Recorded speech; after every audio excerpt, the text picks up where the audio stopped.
എല്ലാം പഠിച്ചാ ചോദിച്ചോ. രണ്ടാം ലോക മഹായുദ്ധത്തിന്റെ അനന്തര ഫലങ്ങൾ. അച്ഛാ ആ ചോദ്യം വരില്ലാന്ന് ടീച്ചർ പറഞ്ഞിട്ടുണ്ട്. വേറെ ചോദിക്കും. തെക്ക് പടിഞ്ഞാറൻ മൺസൂണെ പറ്റി വിശദീകരിക്കുക. തെക്ക് പടിഞ്ഞാറൻ മൺസൂൺ തെക്ക് പടിഞ്ഞാറ് നിന്ന് വരുന്നു. തെക്ക് അച്ഛാ ഇതൊക്കെ സിമ്പിൾ അച്ഛാ, കുറച്ച് ടഫായിട്ട് ചോദിക്കേ. നാസിസം കൊണ്ട് ഉദ്ദേശിക്കുന്നത് എന്ത്? അതൊന്നും ഇമ്പോർട്ടന്റ് ക്വസ്റ്റൻ അല്ല അച്ഛാ, ഞാൻ മാർക്ക് ചെയ്തിട്ടില്ല, അതിന്ന് ചോദിക്കും. കേരളത്തിലെ മണ്ണിനങ്ങൾ ഏതൊക്കെ? തുടക്കം ഒന്ന് പറഞ്ഞുതരോ?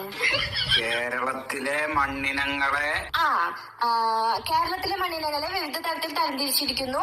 അതിൽ തീരദേശ മണ്ണ്. തീരദേശ മണ്ണ് എക്കൽ എന്താ എക്കൽ മണ്ണ്. എക്കൽ മണ്ണ് തീരദേശ മണ്ണ് എക്കൽ മണ്ണ്. പിന്നെ നല്ലൊരു പേരുണ്ടായിരുന്നല്ലോ അച്ഛാ, ലാറ്ററൈറ്റ് മണ്ണ്. ലാറ്ററൈറ്റ് മണ്ണ്. പിന്നെ ഇപ്പൊ തന്നെ പഠിച്ചോളാം അച്ഛാ, ഇപ്പൊ കിട്ടും.